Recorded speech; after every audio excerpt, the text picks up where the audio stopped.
Good morning students. আজ আমরা দশম শ্রেণীর পরিবেশের জন্য ভাবনা চ্যাপ্টারটি শুরু করতে চলেছি। তো পরিবেশের জন্য ভাবনা এই যে চ্যাপ্টারটা, এই চ্যাপ্টারটাকে আমাদের দুটো পার্টে ভাগ করা আছে। একটা হচ্ছে ভৌত বিজ্ঞান ও পরিবেশ এবং দ্বিতীয় ভাগটি হচ্ছে শক্তির যথাযথ ব্যবহার। ভৌত বিজ্ঞান ও পরিবেশের প্রথমে যে টপিকটা দিয়ে শুরু হচ্ছে তা হলো বায়ুমণ্ডলের গঠন। এখন এই যে পরিবেশের জন্য ভাবনা, যেটা ইংরেজিতে লেখা আছে এনভায়রনমেন্টাল কনসার্ন। কনসার্ন কথাটার মানে হলো যে কোনো বিপদ থেকে চিন্তা, অর্থাৎ পরিবেশ আমাদের বিপদের মধ্যে পড়ছে, পরিবেশ দিনের দিন বিপদের দিকে এগিয়ে চলেছে। সেই বিপদ থেকেই আমাদের যে চিন্তা ভাবনা বা এনভায়রনমেন্টাল কনসার্ন, সেটাই এখানে আলোচনা করার বিষয়। মূলত হচ্ছে কি না, আমাদের বেশ কিছু কার্যকলাপের জন্য পরিবেশ ধীরে ধীরে নষ্ট হচ্ছে, অর্থাৎ পরিবেশ ধীরে ধীরে ক্ষতিগ্রস্ত হচ্ছে। তাহলে প্রথম প্রশ্ন যেটা আসে সেটা হচ্ছে এই পরিবেশ জিনিসটা কি, অর্থাৎ পরিবেশ বলতে আমরা কি বুঝব। পরিবেশ বলতে বোঝায় যে আমরা মানুষ এবং অন্যান্য যে সমস্ত প্রাণী এবং উদ্ভিদ রয়েছে তাদের একটা জীবনচক্র থাকে। জীবনচক্র বলতে জন্ম থেকে মৃত্যু পর্যন্ত তার জীবন। যেমন মানুষের জীবনচক্র হচ্ছে জন্ম থেকে বড় হওয়া, বড় হওয়ার পর ধীরে ধীরে বুড়ো মানুষে পরিণত হয়ে মৃত্যু হওয়া। এই যে সম্পূর্ণ জীবনচক্র, এই সম্পূর্ণ জীবনচক্রের মধ্যে আমরা পরিবেশের বেশ কিছু উপাদান থেকে প্রভাবিত হই।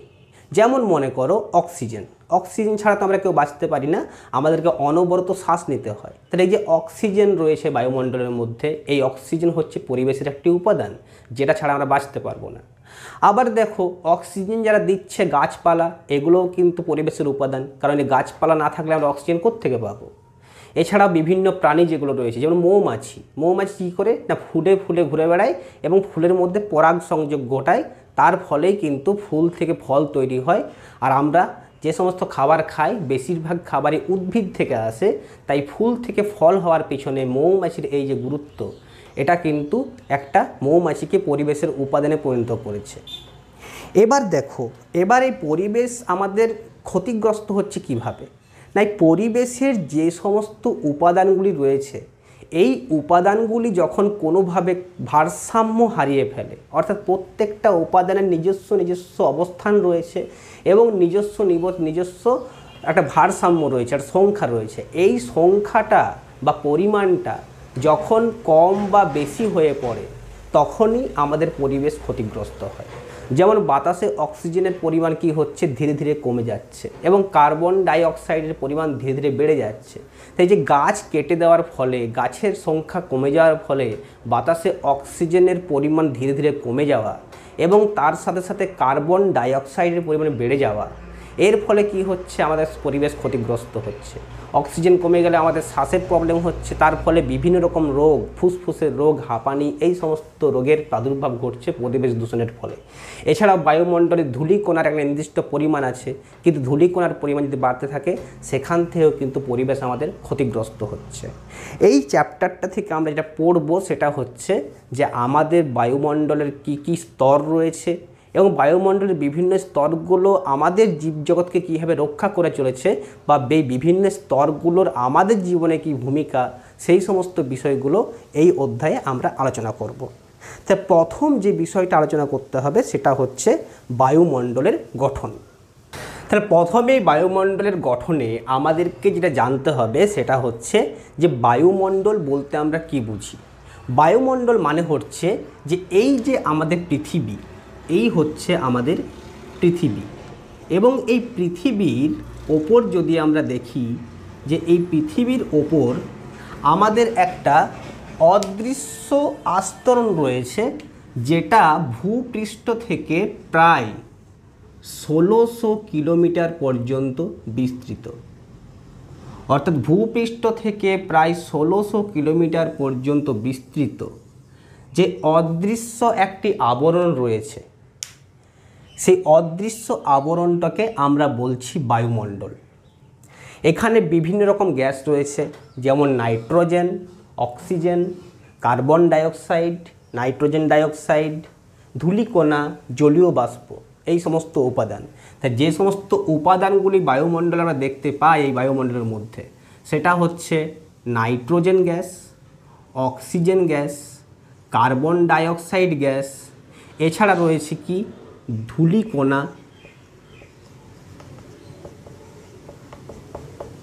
জলীয় বাষ্প,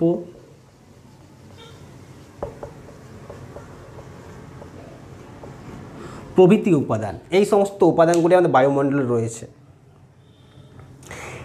এই বায়ুমণ্ডল যে রয়েছে, এই বায়ুমণ্ডলের টোটাল ভর যদি আমরা দেখি, মানে সমস্ত বায়ুমণ্ডলের টোটাল যেটা ভর, সে টোটাল ভরটা হচ্ছে বায়ুমণ্ডলের এম দিয়ে যদি আমি লিখি, সেটা হচ্ছে 5.5 ইন্টু 10⁻15 টন, কেজি নয় টন, 5.5 ইন্টু 10⁻15 টন। এটা হচ্ছে বায়ুমণ্ডলের টোটাল ভর। এবার দেখো এই বায়ুমণ্ডল কিন্তু আমরা যত ওপরের দিকে উঠতে থাকবো, বায়ুমণ্ডলের বেশ কিছু বিষয়ে আস্তে আস্তে আস্তে আস্তে পরিবর্তন ঘটে। এই পরিবর্তনের উপর ভিত্তি করে আমরা বায়ুমণ্ডলকে কয়েকটা ভাগে ভাগ করি। মোট বায়ুমণ্ডলকে আমরা 5টা এইরকম বলয়ে ভাগ করি। এই একটি বলয়, তারপরে আরেকটি বলয়, তারপরে আরেকটি বলয়, তারপরে আরেকটি বলয়। এইভাবে বায়ুমণ্ডল মোট 5টি বলয়ে বিভক্ত। এগুলিকে আমরা বায়ুমণ্ডলের স্তর বলি। এই যে বায়ুমণ্ডলের স্তরগুলি, কি কি বায়ুমণ্ডলের স্তর রয়েছে, এই স্তরগুলি পরপর আমরা আমাদেরকে একটির পর একটি পড়তে হবে। এবং এই প্রত্যেকটি স্তরের কি কি বৈশিষ্ট্য রয়েছে, তারা কত কিলোমিটার পর্যন্ত বিস্তৃত, এবং এই স্তর বরাবর এগিয়ে গেলে, ওপর দিকে উঠতে থাকলে সেখানে চাপ এবং উষ্ণতার কী ধরনের পরিবর্তন হয়, এই বিষয়গুলি আমাদেরকে জানতে হবে। তো চলো আমরা পরপর বিভিন্ন স্তরগুলির নাম এবং তাদের গঠনগুলি জেনে নিই। যদি লিখতে থাকি, তাহলে প্রথম যে স্তরটি রয়েছে সেটা হচ্ছে ট্রপোস্ফিয়ার। ট্রপোস্ফিয়ার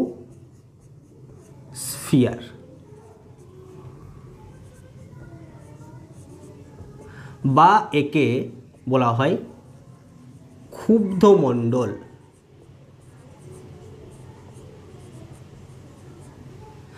2 নম্বর যে স্তরটি রয়েছে, এই 2 নম্বর স্তরটির নাম হচ্ছে স্ট্র্যাটোস্ফিয়ার। স্ট্র্যাটোস্ফিয়ার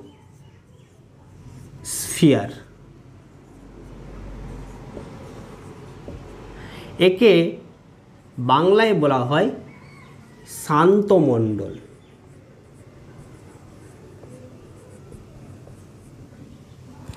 এরপর রয়েছে মেসোস্ফিয়ার। মেসোস্ফিয়ার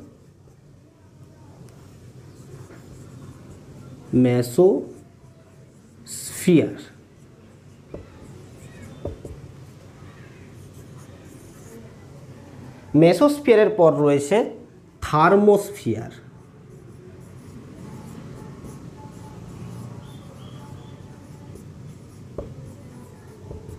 এবং থার্মোস্ফিয়ারের পর রয়েছে এক্সোস্ফিয়ার।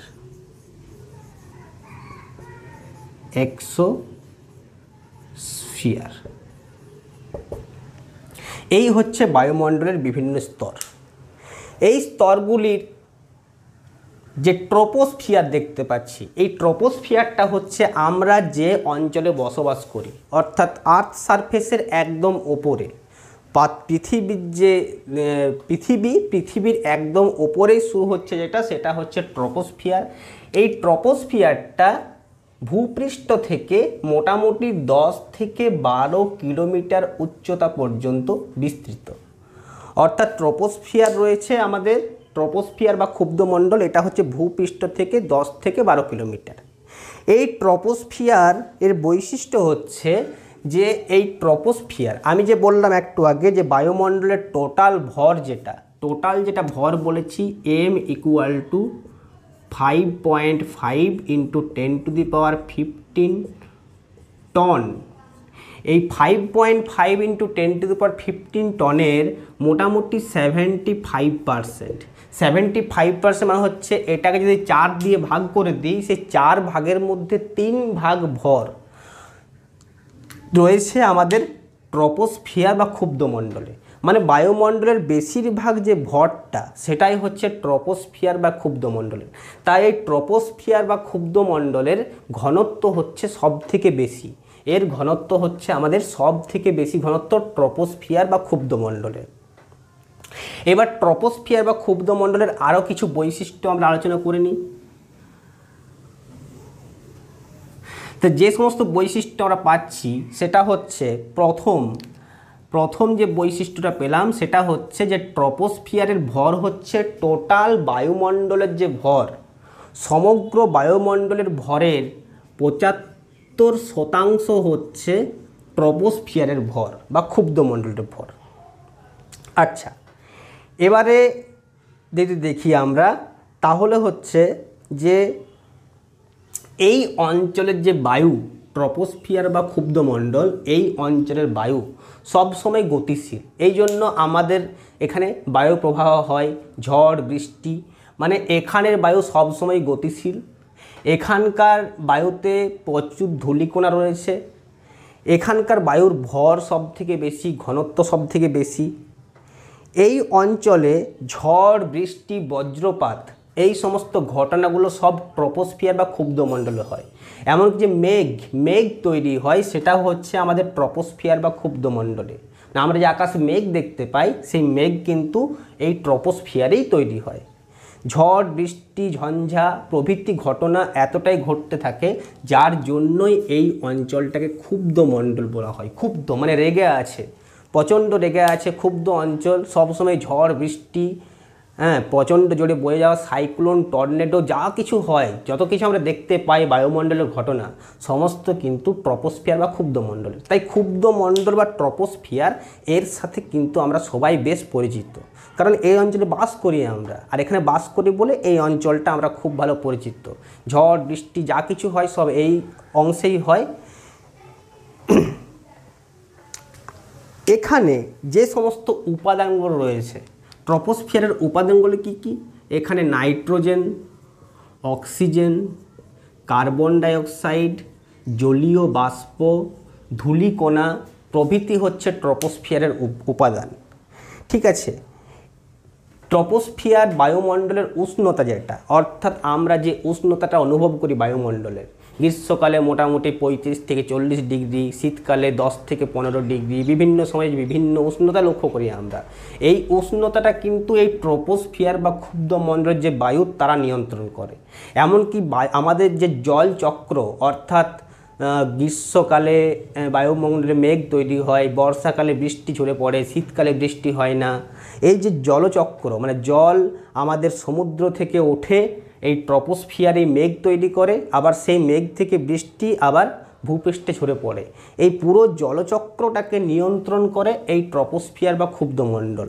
তাই আমাদের জীবনে বায়ুমণ্ডলে যে স্তরগুলো রয়েছে সব থেকে বেশি ভূমিকা যার, সেটা হচ্ছে ট্রপোস্ফিয়ার বা ক্ষুব্ধমণ্ডলের। এবার যদি এই ট্রপোস্ফিয়ার বা ক্ষুব্ধমণ্ডল এর ওপর দিকে আমি উঠতে থাকি, তাহলে ভূপৃষ্ঠ থেকে যত আমি ওপরের দিকে উঠতে থাকব, কি হয় না, এখানে চাপ যেটা বায়ুর চাপ, এই বায়ুর চাপ কমতে থাকে, বায়ুর চাপ কমতে থাকে। এবং বায়ুর উষ্ণতা যদি দেখি আমি, এই উষ্ণতাও কিন্তু ওপরের দিকে উঠলে কমতে থাকে। উষ্ণতা যে রেটে কমে, আচ্ছা বায়ুমণ্ডলের চাপ কিভাবে কমে সেটা তো আমরা পরবর্তী চ্যাপ্টার বায়ুর চাপে আমরা ভালোভাবে ডিসকাস করব। আর উষ্ণতা যেটা কমতে থাকে সেটা হচ্ছে মোটামুটি এই যে 10 থেকে 12 কিলোমিটার পর্যন্ত ট্রপোস্ফিয়ারের বিস্তৃতি, আমরা যদি প্রতি 1 কিলোমিটার উপরে উঠি, অর্থাৎ 1 কিলোমিটার উপরে উঠলে উষ্ণতার যে হ্রাস হয়, উষ্ণতার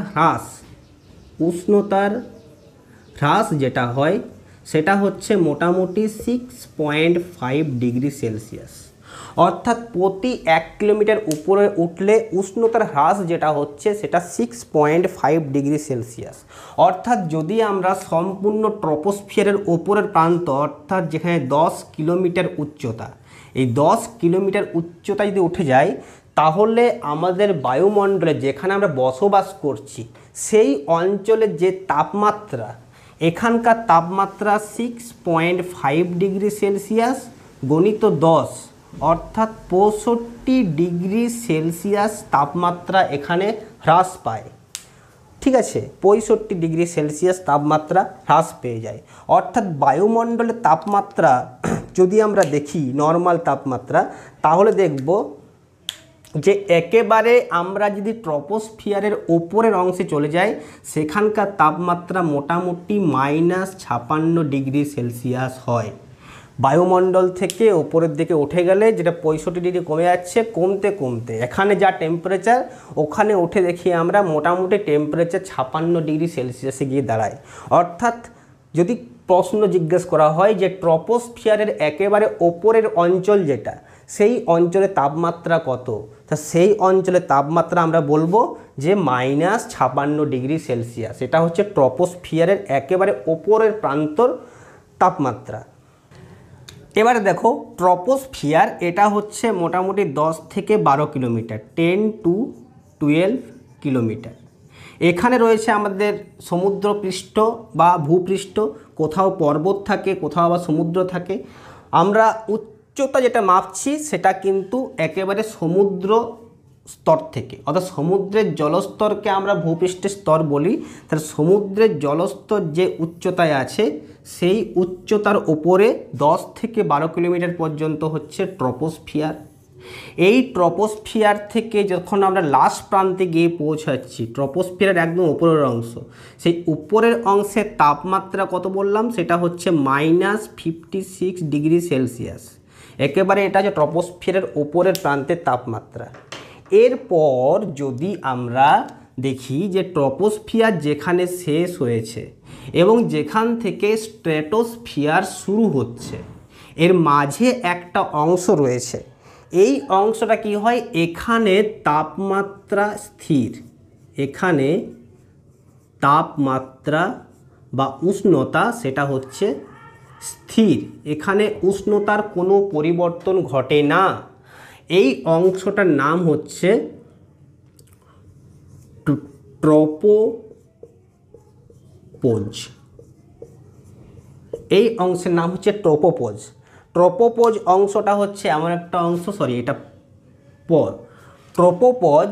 তা ট্রপোপোজ কি বলবো, ট্রপোপোজ বলতে আমরা কি বুঝি, ট্রপোপোজ বলতে আমরা বুঝি যে ট্রপোস্ফিয়ার এবং স্ট্র্যাটোস্ফিয়ার, যেখানে ট্রপোস্ফিয়ার শেষ হচ্ছে এবং স্ট্র্যাটোস্ফিয়ার শুরু হচ্ছে, তার মাঝের একটা অঞ্চল থাকে, যে অঞ্চলটার তাপমাত্রার কোনো পরিবর্তন হয় না। অর্থাৎ ওপর থেকে নিচের দিকে নামো বা নিচ থেকে ওপরের দিকে যাও, এখানে তাপমাত্রার কোনো পরিবর্তন ঘটে না। এই যে তাপমাত্রার পরিবর্তন ঘটে না যে অঞ্চলটা, এই অঞ্চলটাকে বলা হয় ট্রপোস্ফিয়ার, এই ট্রপোপোজ। তাহলে আমরা কি দেখতে পাচ্ছি যে ভূপৃষ্ঠ থেকে যত ওপরের দিকে উঠতে থাকবো, তাপমাত্রা ধীরে ধীরে কমবে, কমতে কমতে কমতে কমতে কমতে কমতে একেবারে ট্রপোস্ফিয়ারের ওপরের প্রান্তে তাপমাত্রা হলো -56 ডিগ্রি সেলসিয়াস, -56 ডিগ্রি সেলসিয়াস তাপমাত্রা পৌঁছানোর পর ট্রপোপোজ যে রিজিয়নটা রয়েছে, এই ট্রপোপোজ রিজিয়নটাতে কিন্তু কোনো রকম তাপমাত্রার হেরফের ঘটে না বা তাপমাত্রার কোনো প্রকার তারতম্য ঘটে না। এই অঞ্চলটাকে আমরা বলছি ট্রপোপোজ। বেশ, এই হলো আমাদের ট্রপোস্ফিয়ার। এবার আমরা নেক্সট আলোচনা করব যেটা, সেটা হচ্ছে স্ট্র্যাটোস্ফিয়ার। এই যে অঞ্চলটা দেখতে পাচ্ছ, এই অঞ্চলটা যেখানে এখানে এই লাইনটা হচ্ছে ট্রপোপোজ লাইন, যেখানে ট্রপোস্ফিয়ার শেষ হয়েছে।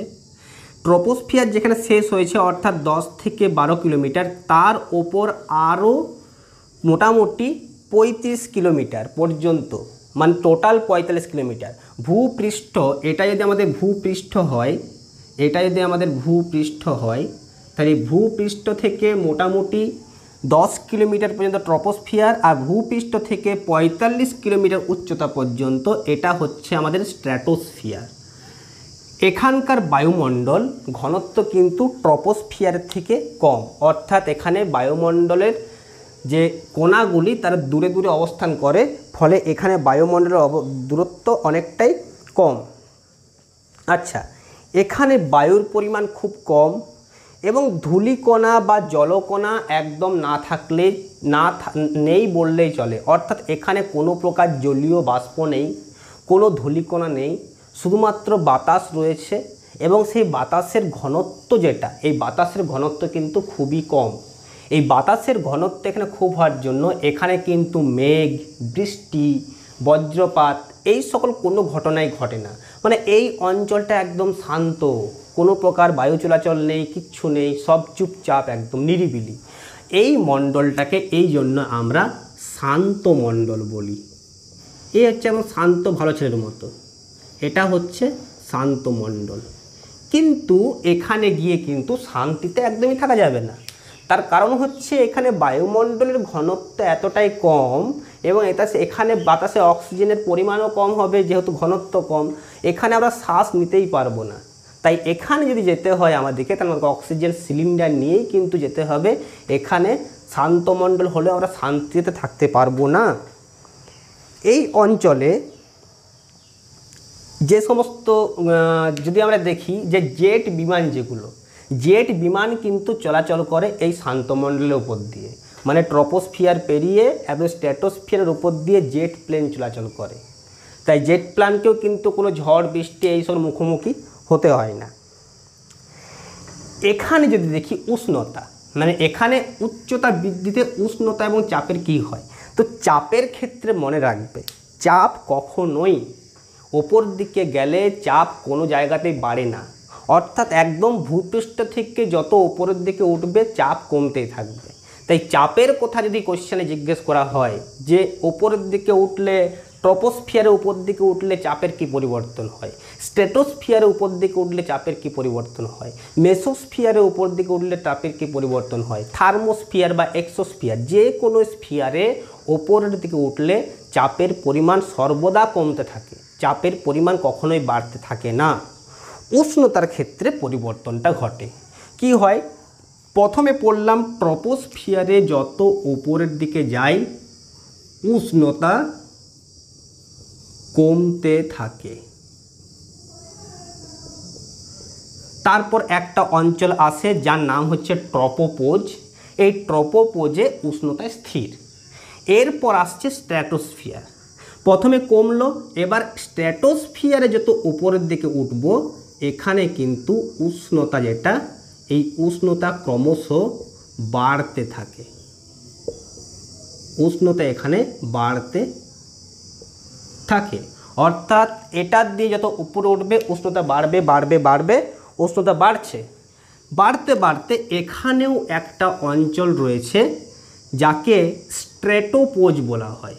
এর নাম হচ্ছে স্ট্র্যাটোপোজ। এই যে স্ট্র্যাটোপোজ বলছি, এই স্ট্র্যাটোপোজেও কিন্তু উষ্ণতা বাড়তে বাড়তে এখানে একটা ম্যাক্সিমামে গিয়ে পৌঁছয় এবং সেখানে উষ্ণতা গিয়ে কি হয়ে যায়, স্থির হয়ে যায়। তাহলে কি দেখলাম, প্রথমে বায়ুমণ্ডল থেকে স্ট্র্যাটোস্ফিয়ার দিয়ে যাওয়ার সময় উষ্ণতা প্রথমে কমতে থাকে, কমতে কমতে এখানে উষ্ণতাটা স্থির হয়ে যায় কিছুক্ষণ, তাকে ট্রপোপোজ বলে। তারপরে আবার উষ্ণতা বাড়তে থাকে, বাড়তে বাড়তে উষ্ণতা এখানে আবার এখানে এসে স্থির হয়ে যায়, একে স্ট্র্যাটোপোজ বলে। এটা মনে রাখবে, যে সমস্ত স্ফিয়ারগুলো রয়েছে ট্রপোস্ফিয়ার, স্ট্র্যাটোস্ফিয়ার, মেসোস্ফিয়ার, থার্মোস্ফিয়ার, প্রথমে উষ্ণতা কমে তারপর আবার বাড়ে, আবার কমবে আবার বাড়বে, অর্থাৎ অল্টারনেটিভ। কমবে, তাহলে 5টা স্ফিয়ার দেখতে পাচ্ছি আমরা। 1 নম্বরে ট্রপোস্ফিয়ার, 2 নম্বরে স্ট্র্যাটোস্ফিয়ার, 3 নম্বরে মেসোস্ফিয়ার, 4 নম্বরে থার্মোস্ফিয়ার এবং 5 নম্বরে এক্সোস্ফিয়ার। যখন ট্রপোস্ফিয়ার তখন তাপমাত্রা কমতে থাকে, যখন স্ট্র্যাটোস্ফিয়ার তাপমাত্রা বাড়তে থাকে, আবার মেসোস্ফিয়ার তাপমাত্রা এখানে আবার কমতে থাকবে, থার্মোস্ফিয়ার এখানে তাপমাত্রা আবার বাড়তে থাকবে এবং এক্সোস্ফিয়ার এখানেও তাপমাত্রা বাড়তে থাকবে। তাহলে প্রথমে 5টা স্ফিয়ার দেখো কমছে বাড়ছে, কমছে বাড়ছে বাড়ছে। তাহলে অল্টারনেটিভ অর্থাৎ একটার পর একটা, প্রথমেরটাই কমবে দ্বিতীয়টাই বাড়বে। প্রথমেরটাই কমবে মনে রাখবো কী করে না, হিমালয়ের উপরে উঠে যাও, হিমালয় পর্বতমালায় আমরা জানি যে যত উপরে উঠি হিমালয় পর্বতমালার উপরে বরফ জমে থাকে। বরফ জমে থাকে কেন? কারণ তাপমাত্রা কমতে কমতে মাইনাসে হয়ে যায়। অর্থাৎ আমরা যেখানে বাস করি প্রথম অঞ্চলটা ট্রপোস্ফিয়ার, এই ট্রপোস্ফিয়ারে যত উপর দিকে উঠতে থাকি তাপমাত্রা কমবে। ট্রপোস্ফিয়ারের পর থাকে স্ট্র্যাটোস্ফিয়ার, প্রথমে তাপমাত্রা কমেছে মানে এরপর তাপমাত্রা বাড়বে, তো স্ট্র্যাটোস্ফিয়ারে বাড়লো। এরপর মেসোস্ফিয়ার, মেসোস্ফিয়ারে কিন্তু তাপমাত্রা আবার কমবে। মেসোস্ফিয়ারের পর থার্মোস্ফিয়ার, থার্মোস্ফিয়ারে তাপমাত্রা আবার বাড়বে। এক্সোস্ফিয়ারে আর কমবে না, আবার বাড়বে। এটা হচ্ছে আমাদের 5টা স্ফিয়ারে তাপমাত্রা বাড়ছে না কমছে সেটা মনে রাখার নিয়ম। আর চাপ সবসময় কমতে থাকে, চাপ কিন্তু কখনোই বাড়তে থাকবে না, চাপ সবসময় কমবে। আচ্ছা, এই স্ট্র্যাটোস্ফিয়ার সম্পর্কে আরেকটা যেটা ইম্পর্টেন্ট কথা বলার সেটা হচ্ছে যে এখানে মোটামুটি 16 কিলোমিটার থেকে 30 কিলোমিটার পর্যন্ত, তাহলে 10 কিলোমিটার পর্যন্ত এটা বিস্তৃত। এখানকার স্টার্টিংটা হচ্ছে 10 কিমি, এন্ড পয়েন্টটা হচ্ছে 45 কিমি। তার মধ্যে এখানে 16 কিলোমিটার, যেখানে এই 16 কিলোমিটার থেকে মোটামুটি 30 কিলোমিটার পর্যন্ত, 16 কিলোমিটার থেকে 30 কিলোমিটার পর্যন্ত এই যে অঞ্চলটা আমি পাবো, এই অঞ্চলটাতে একটা বিশেষ গ্যাসের স্তর দেখা যায়। এখানে একটা বিশেষ গ্যাসের স্তর দেখা যায়, আর সেই গ্যাসটার নাম হচ্ছে ozone gas. Ozone gas, ozone gas তৈরি হয় কিভাবে? ওজোন গ্যাস হচ্ছে অক্সিজেন গ্যাসের 3টে অ্যাটম, অর্থাৎ অক্সিজেনের 3টে পরমাণু যুক্ত হয়ে ওজোন গ্যাস তৈরি করে। অক্সিজেনের গ্যাসের যখন 2টো পরমাণু যুক্ত হয় সেটা অক্সিজেন গ্যাস, যখন 3টে পরমাণু যুক্ত হয় তাকে বলা হয় ওজোন গ্যাস। এই ওজোন গ্যাসের কাজ কি? এই ওজোন গ্যাস সূর্য থেকে যে অতি বেগুনি রশ্মি আসে, অর্থাৎ সূর্যের আলোতে আমরা জানি 7টা রং থাকে এমনিতে আলোতে, সেটা হচ্ছে যে আলো আমরা দেখতে পাই দৃশ্যমান আলো, এই দৃশ্যমান আলোতে 7টা রং থাকে, সেটা হচ্ছে বেগুনি, নীল, আকাশি, সবুজ, কমলা, লাল। এই রঙগুলো বেগুনির থেকে বেশি যাদের কম্পাঙ্ক তাদেরকে অতি বেগুনি বা আলট্রা ভায়োলেট রশ্মি বলা হয়। এই আলট্রা ভায়োলেট বা অতি বেগুনি রশ্মি সেটা আমাদের ত্বকের জন্য, আমাদের চোখের জন্য, গাছের সালোক সংশ্লেষের জন্য সমস্ত কিছুতেই ক্ষতিকর প্রভাব তৈরি করে। স্কিন ক্যান্সার যেটা, সেটা কিন্তু অতি বেগুনি রশ্মি একটা গুরুত্বপূর্ণ ভূমিকা পালন করে।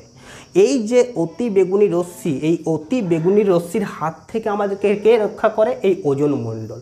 অতি বেগুনি রশ্মি এখানে আসে এবং এখানে শোষিত হয়ে যায়।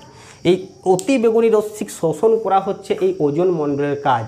অর্থাৎ এই ওজোন মণ্ডল কিন্তু আমাদের পৃথিবীকে সূর্য থেকে আসা অতি বেগুনি রশ্মি থেকে রক্ষা করে। আর এই ওজোন মণ্ডল যদি না থাকে তাহলে কিন্তু জীবজগৎ পুরো ধ্বংস হয়ে যাবে। এবারে এই ওজোন, তাই স্ট্র্যাটোস্ফিয়ারকে অনেক সময় ওজোন মণ্ডলও বলা হয়। এই যে রিজিয়নটা দেখতে পাচ্ছি এটার নাম হচ্ছে ওজোন মণ্ডল। এবং আমাদের বায়ুতে যত পরিমাণ ওজোন গ্যাস আছে, টোটাল ওজোন গ্যাসের প্রায় 90%, মানে যদি আমি 100 কেজি ওজোন গ্যাস বলি তার 90 কেজি ওজোন গ্যাস এই স্ফিয়ারটাতেই রয়েছে। এরপর রয়েছে আমাদের মেসোস্ফিয়ার। মেসোস্ফিয়ারের শুরু কোথায় হবে? মেসোস্ফিয়ার যেখানে স্ট্র্যাটোস্ফিয়ার শেষ হয়েছে, অর্থাৎ আমি যে স্ট্র্যাটোপোজ বললাম, স্ট্র্যাটোপোজের যে ওপরের অংশ এটা হচ্ছে 45 কিলোমিটার থেকে শুরু, 45 কিলোমিটার থেকে মোটামুটি 85 কিলোমিটার পর্যন্ত বিস্তৃত যে বায়ুমণ্ডলের অংশ, একে মেসোস্ফিয়ার বলা হয়।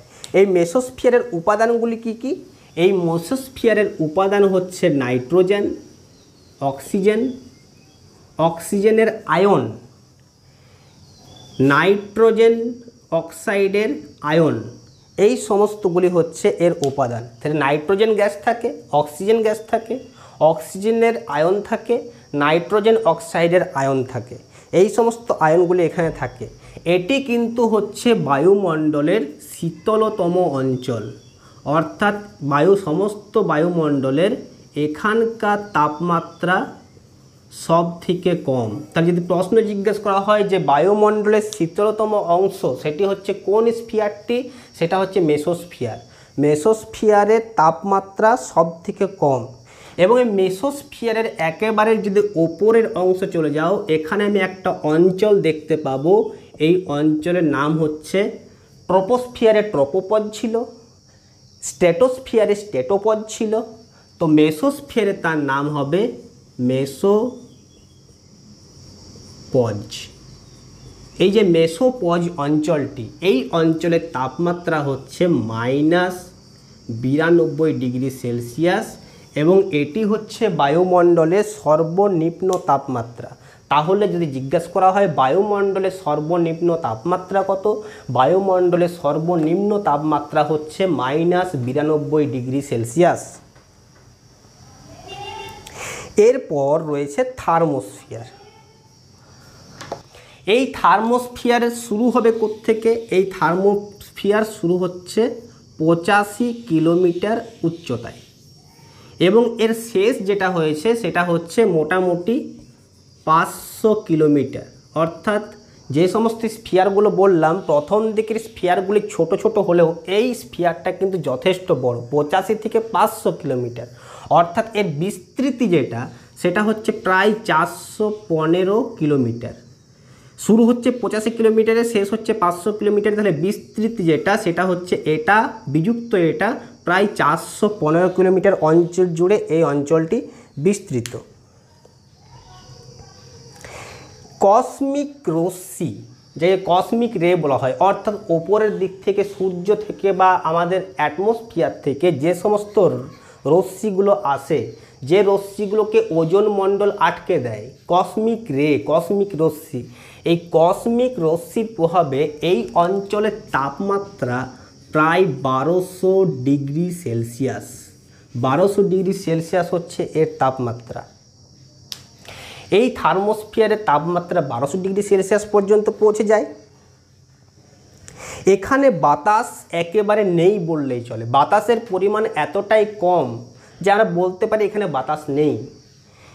এখানে যদি উপরের দিকে তাকানো হয় তো আকাশের রং কিন্তু আমরা নীল দেখতে পাবো না। আকাশের রং আমরা নীল দেখতে পাই বায়ুমণ্ডলের জন্য। বায়ুমণ্ডল সূর্যের আলোকে বিক্ষিপ্ত করে, নীল আলোকে বেশি পরিমাণে বিক্ষিপ্ত করে, তাই আমরা আকাশের রং নীল দেখি। এবার যত ওপরের দিকে উঠবে বায়ুমণ্ডলের ঘনত্ব কমতে থাকবে, ফলে সেই নীল আস্তে আস্তে আস্তে আস্তে কালোর দিকে মুভ করবে। এবং এখানে এবং এর উপরে যে এক্সোস্ফিয়ার, এই সব অঞ্চলে বায়ুর মণ্ডল না থাকার জন্য বা বায়ুর পরিমাণ এতটাই কম থাকে যে আমরা আকাশের রঙকে এখানে আমরা কালো দেখব। দেখো এবারে এই থার্মোস্ফিয়ারে গ্যাসের যে অণুগুলো, গ্যাস যে পরিমাণ গ্যাস আছে সেই গ্যাস কিন্তু আয়ন অবস্থায় থাকে। অর্থাৎ গ্যাস এখানে গ্যাস ফর্মে নয়, আয়ন ফর্মে থাকে। আয়ন মানে হচ্ছে কি? আয়ন মানে হচ্ছে একটা গ্যাস আছে, সেই গ্যাস থেকে কিছু কিছু ইলেকট্রন বাইরে বেরিয়ে যায়। এই ইলেকট্রনগুলো বাইরে বেরিয়ে গেলে সেই ইলেকট্রন আর গ্যাসের আয়নগুলো মিলে একটা আয়নের স্তর তৈরি করে। তাই এই অংশটাকে, এই যে স্তরটা, এই স্তরেরটাকে বলা হয় আয়ন মণ্ডল।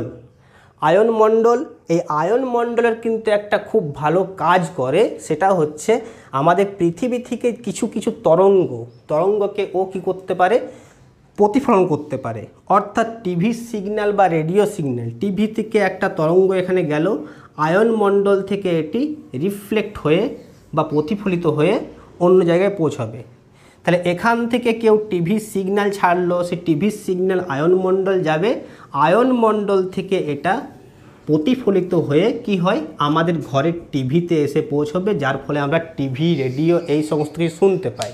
তার মানে আমাদের যে কমিউনিকেশন সিস্টেম, রেডিও, বেতার তরঙ্গ যেগুলো, সে বেতার তরঙ্গকে প্রতিফলিত করা এই অংশের একটা ইম্পর্টেন্ট কাজ, যার ফলে আমরা যেগুলো ওয়্যারলেস যে কমিউনিকেশনগুলো, যেগুলো থেকে আমরা টিভি, রেডিও যে দেখতে পাই, দূরদর্শন যেটা বা রেডিও যে শুনতে পাই, এই সমস্ত কিছুতে কিন্তু আয়ন মণ্ডল একটা গুরুত্বপূর্ণ ভূমিকা পালন করে। আর লাস্ট যে স্ফিয়ারটার নাম সেটা হচ্ছে এক্সোস্ফিয়ার। এক্সোস্ফিয়ার শুরু হচ্ছে কোথায়? যেখানে এখানে কিন্তু যেমন ট্রপোস্ফিয়ারের উপরে ট্রপোপোজ ছিল, স্ট্রেটোস্ফিয়ারের পর স্ট্রেটোপোজ ছিল, মেসোস্ফিয়ারের পর মেসোপোজ ছিল, যেখানে তাপমাত্রা বাড়েও না কমেও না, স্থির থাকে। থার্মোস্ফিয়ারের পরে কিন্তু কোনো থার্মোপজ নেই, এখানে তাপমাত্রা স্থিরও থাকে না, মানে তাপমাত্রা থার্মোস্ফিয়ার থেকে বাড়তে শুরু করলো, বাড়তেই থাকে এক্সোস্ফিয়ার পর্যন্ত। তাই এখানকার তাপমাত্রা এক্সোস্ফিয়ার যেটা, এর স্টার্টিং শুরু হচ্ছে 500 কিলোমিটার এবং শেষ হচ্ছে আমার যে বায়ুমণ্ডলের বিস্তৃতি 1600 কিলোমিটার পর্যন্ত, সেই 1600 কিলোমিটারে শেষ হচ্ছে। এটির প্রায় দেখতে পাচ্ছ যে 1100 বা 1000 কিলোমিটার পর্যন্ত এটা বিস্তৃতি, অর্থাৎ বায়ুমণ্ডলের এটা হচ্ছে সব থেকে বিস্তৃত স্তর। এই অঞ্চলে তাপমাত্রা যেটা হয়, সে তাপমাত্রা কিন্তু 1200 ডিগ্রি সেলসিয়াসের থেকেও বেশি হয়, ঠিক আছে। আর যত ওপরে যাব তাপমাত্রা বাড়তেই থাকে। এখানে যে সমস্ত গ্যাসগুলো থাকে তারা হচ্ছে হাইড্রোজেন গ্যাস এবং হিলিয়াম গ্যাস। এখানে কিন্তু কোনো অক্সিজেন, নাইট্রোজেন এই সমস্ত গ্যাস আমরা দেখতে পাবো না, এগুলো ভারী গ্যাস নিচে থাকে। হাইড্রোজেন, হিলিয়াম এরা খুব হালকা গ্যাস, তাই এরা ওপরে থাকে এক্সোস্ফিয়ারে।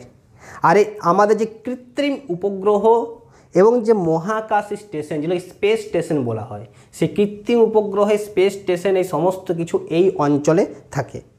তো এই হচ্ছে আমাদের যে সমস্ত থার্মোস্ফিয়ার, এক্সোস্ফিয়ার, মেসোস্ফিয়ার যে সব স্ফিয়ারগুলো রয়েছে, বায়ুমণ্ডলের বিভিন্ন অংশের গঠন। এই বায়ুমণ্ডলের বিভিন্ন অংশের গঠনগুলির পর আমরা নেক্সট ক্লাসে শুরু করব পরিচলন, স্রোত এবং ঝড় এবং ওজোন স্তর সম্পর্কে আমরা ডিটেলসে পড়ব। আজকের ক্লাসে আমরা এই পর্যন্তই পড়লাম। ভিডিওটি ভালো লাগলে শেয়ার করবে, লাইক করবে এবং বন্ধুদের মধ্যে শেয়ার করো। চ্যানেলটিকে সাবস্ক্রাইব করো এই পরের ভিডিওগুলো আপডেট পাওয়ার জন্য। ধন্যবাদ।